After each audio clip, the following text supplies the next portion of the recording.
Now bring on our guest speaker, Brother Taj Tarik Bey. Brother Taj, I met Brother Taj 10 years ago.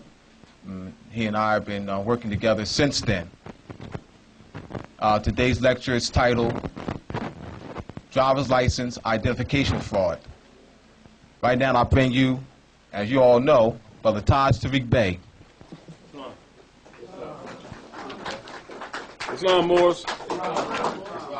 Most of you are already familiar, but those who are not, take a pencil and pen and take some notes.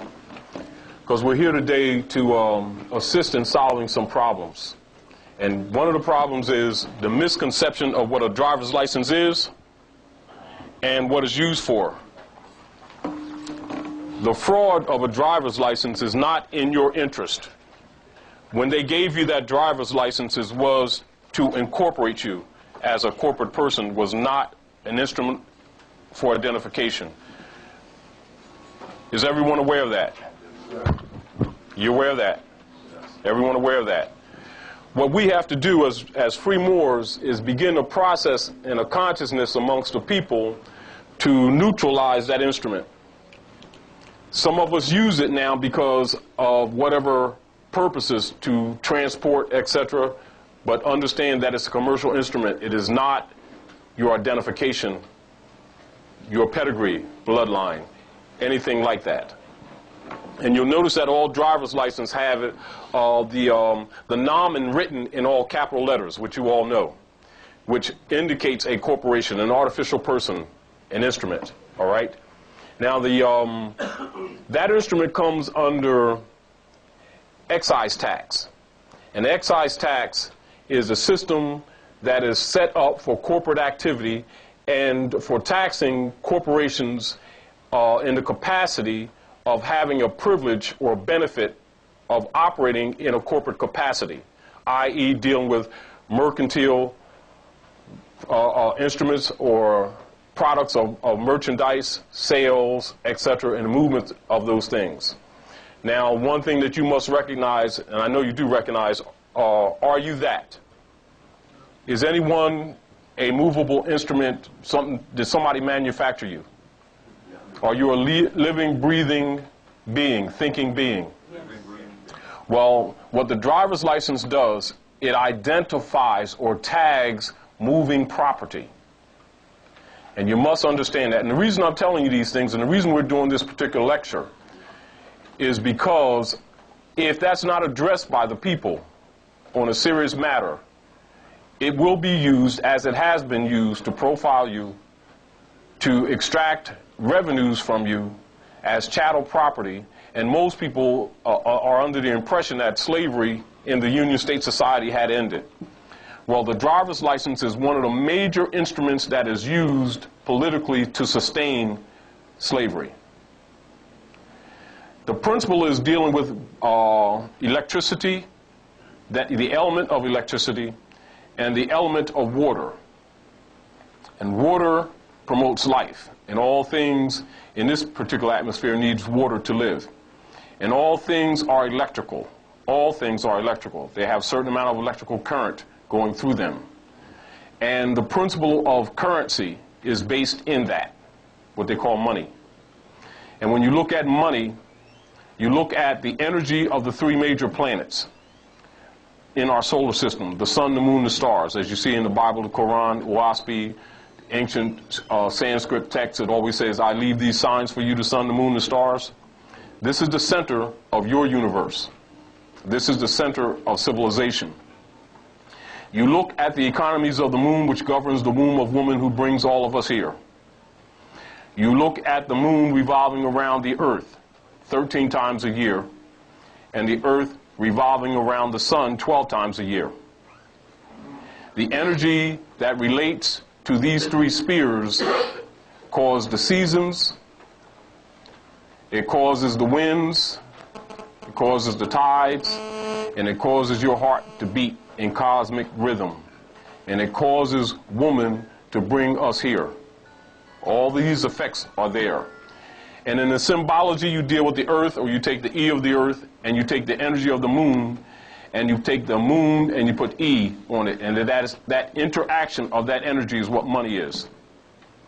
The alchemical metal for the moon is silver, and the alchemical metal for the sun is gold, which is why the monetary system in civilization has always been based on the moon and the sun, or the crescent and the star. And so your 4-quarter moons make up your 100% or your 360-degree dollar, or the whole. It's broken down in 4-quarter moons with 4 silver quarters that represent that moral and ethical principle that the dollar is based on, and it's ancient, it's not modern.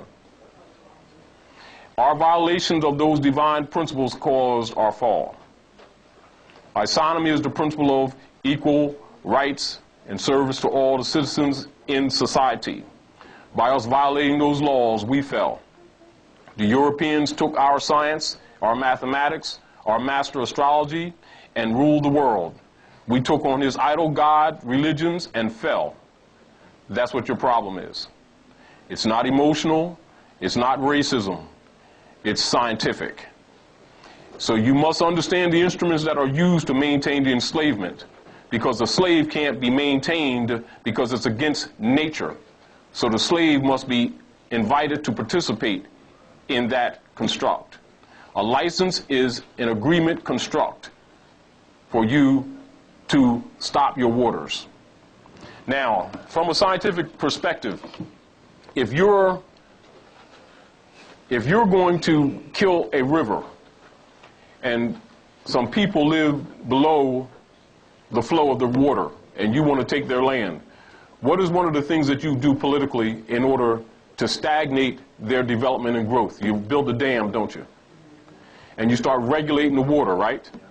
And when you regulate the water that flows free produces fish, feeds the wildlife, nourishes the land, moves the sediment according to the moon to keep nutrients going to the land. When you stagnate it, then you get mosquitoes, leeches, and everything, and the water gets black, doesn't it? And you call it death, don't you? And you can talk that person into selling that land for a little bit of finance, or you can starve them out, can't you? It's called movement. So water that stagnates is called dead water, isn't it? But water that flows is called living water, isn't it? The license is based on that. It is to stagnate your flow. If you can stagnate the flow of a people, you can stagnate their economy. And if you can stagnate their economy, you can stagnate their life. If you stagnate their life, you control their family with just that instrument, and you stand back and just reap in the benefits. That's what the license is for. If you didn't know it now. And you need to examine it for what it is. Now, anyone who has a license, pull it out your pocket right now. Let's examine it. Any instrument that they've given you, that they've called a license.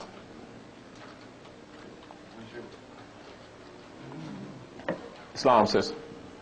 Now look on the front of it,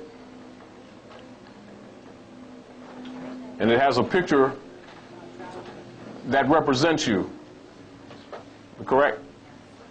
And then it has some phonetic writing on the front that sounds like the name that you have, but that's not you. The picture can't represent you, and the name does not represent you. That name represents a private corporation, or what they call often a straw man too. You notice that grammatically it's incorrect, correct? Why is it incorrect? What did you learn? Let's look at this, and feel free to speak up too. What did you learn in 3rd grade grammar? Capitalize your nouns. You capitalize nouns, correct? If you don't capitalize a noun, then it must not be a noun, am I correct? But if all the letters are capitalized, it's not a proper noun, is it? It's grammatically incorrect if it's directed at a person, correct? Why do you think that was done? Do you think it's accidental? What occurs, you had that and you don't object? You agree to it. You agree, you waived, didn't you? And when you waive, you assume that that's you, don't you? And even when they write letters to you in response where they're suing you, and tickets are suits, if you didn't know that now. If you get a ticket on that instrument, it's a suit. They're suing you. And they're suing you for breach of contract. Are you aware of that? All right. And a summons is not a warrant, but there's treated accordingly, isn't it?